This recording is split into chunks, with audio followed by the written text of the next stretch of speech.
The film starts by introducing Mason, who currently juggles part-time work as a lawyer.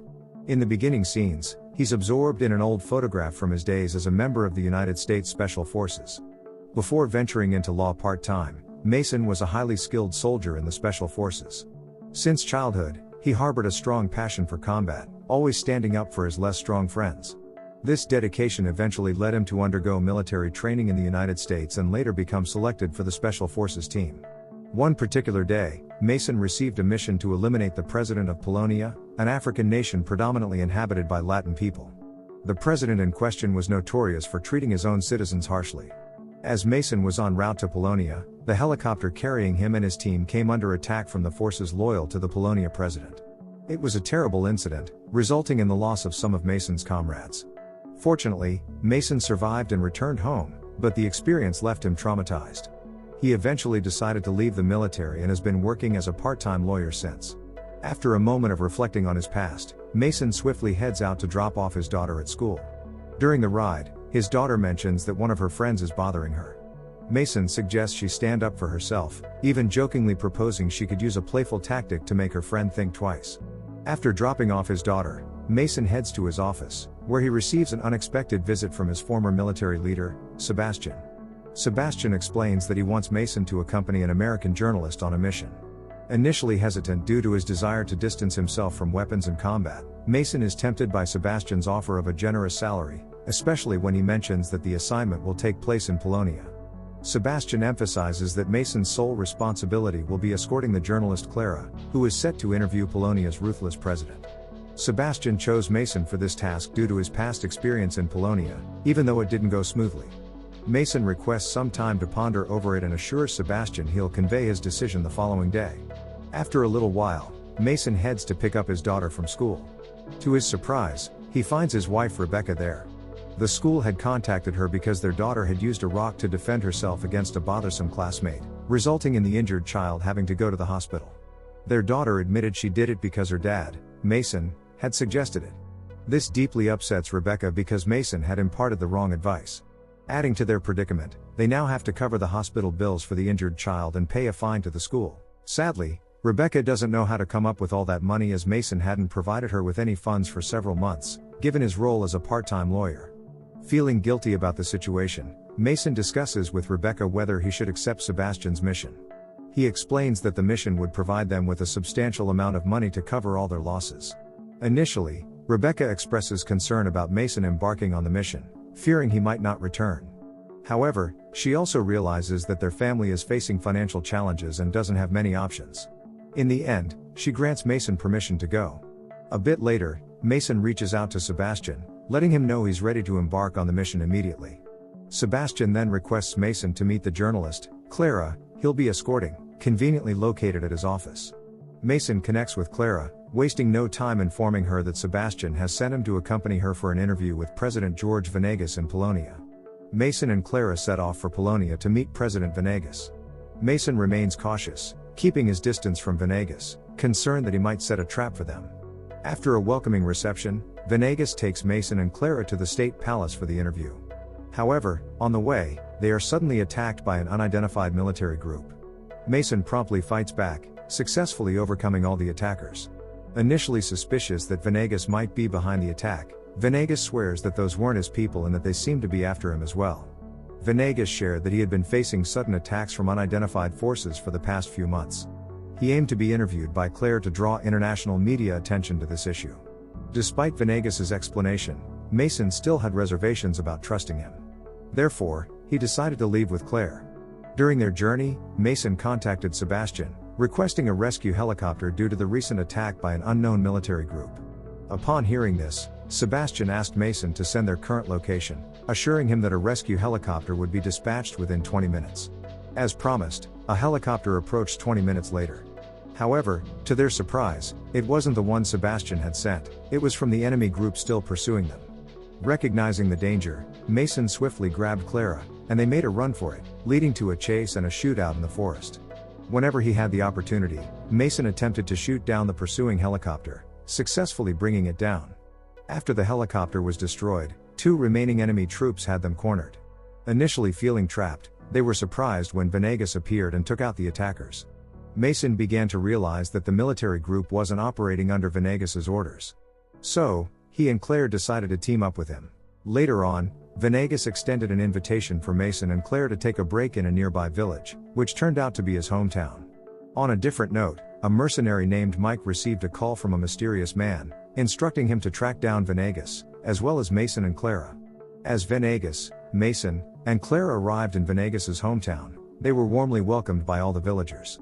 The village chief, a childhood friend of Venegas, expressed his gratitude towards him. Following a decision to freshen up, they faced a minor challenge. No towels were available, so they had to leave without using any. A few hours later, Clara prepared to interview Venegas using Mason's mobile phone, and all the villagers gathered to watch. During the interview, Claire inquired why Venegas had a reputation for being harsh to his people. Venegas explained that it was all lies and slander, pointing out the villagers' love and support for him. Venegas mentioned the valuable resource called Lannis in the country, and major world powers were eager to obtain it. This constant accusation of harsh rule stemmed from those major powers wanting to overthrow the Palonia government to access the Lannis material. However, Venegas was determined not to let that happen and vowed to protect his country at all costs. The villagers cheered in support, and even Mason started to wholeheartedly believe in Venegas. After the interview, they all decided to stay in the village. Clara and Mason found themselves sharing a room, and due to Mason's muscular physique, she made a move on him. However, Mason respectfully turned down her advances, his thoughts centered on his family eagerly awaiting him back home. The following day, Mason approached Venegas to inquire about the instigator behind the persistent attacks on him. Venegas suggested Mason direct this question to the person who had initially assigned him this mission. Promptly, Mason reached out to Sebastian, as he was the one who had tasked him with accompanying Clara. In their conversation, Sebastian revealed that he deliberately chose Mason to safeguard Clara, foreseeing numerous attacks. He explained that if he had selected another guard, Clara might not have made it this far. Mason then pressed for information about the military forces responsible for the attacks. Sebastian clarified that the orchestrated assaults were the work of major world powers within the African Union. Their objective was to overthrow the Polonia government by eliminating Venegas. Additionally, the African Union had joined forces with Venegas's nephew, George Mendez, who served as the vice president, aiming to remove Venegas from power. Upon learning this, Mason finally realized Venegas's innocence, and now, he was determined to protect him as well. Shortly after this revelation, a group of mercenaries led by Mike suddenly appeared in the village. Mike had been enlisted by the African Union to locate Venegas. Immediately, he took the village chief hostage, pressuring him to reveal Venegas's whereabouts. To prevent harm to the village chief, Venegas surrendered under the condition that everyone else in the village would remain safe. However, just as Mike was on the verge of taking Venegas, Mason and Clara arrived on horseback, staging a rescue for Venegas. A chase ensued, leading to Clara's capture while Mason and Venegas continued running to evade Mike. After venturing deep into the forest, Venegas began sharing a past incident with Mason. It involved a helicopter from the American Special Forces that had been shot down by African Union mercenaries in this very forest area. Realizing that the American Special Forces mentioned by Venegas were actually his own troops, Mason comprehended that the attackers were African Union mercenaries and not Venegas's people.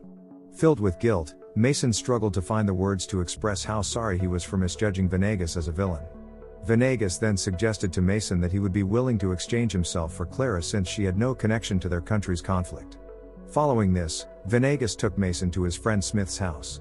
Upon reaching Smith's house, Venegas sought Smith's help in facilitating the exchange between himself and Claire, who was still held captive by Mike's group. Without hesitation, Smith readily agreed to assist Venegas. The following day, they observed that Mike was holding Claire hostage, awaiting Venegas.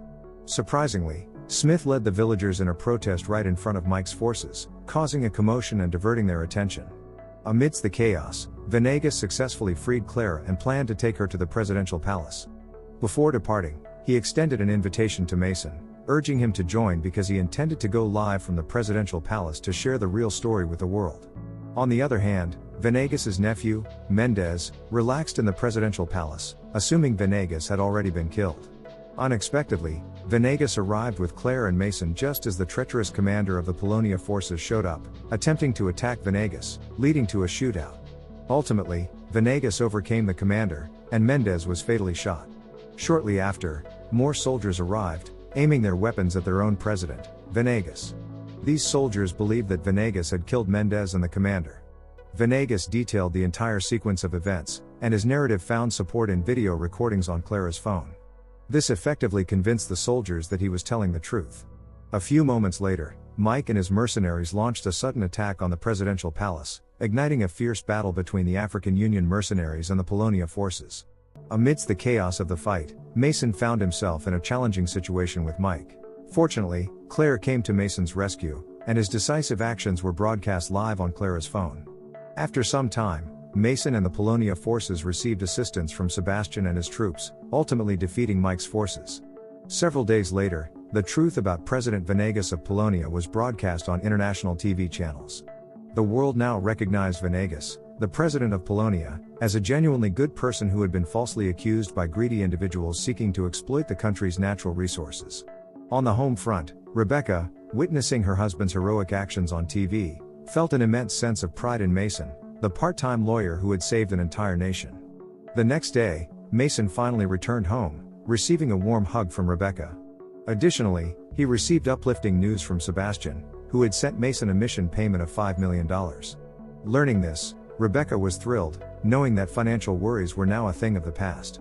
Don't forget to subscribe and turn on the notification bell if you want to watch more videos like this. Thank you for watching and see you again soon. Take care.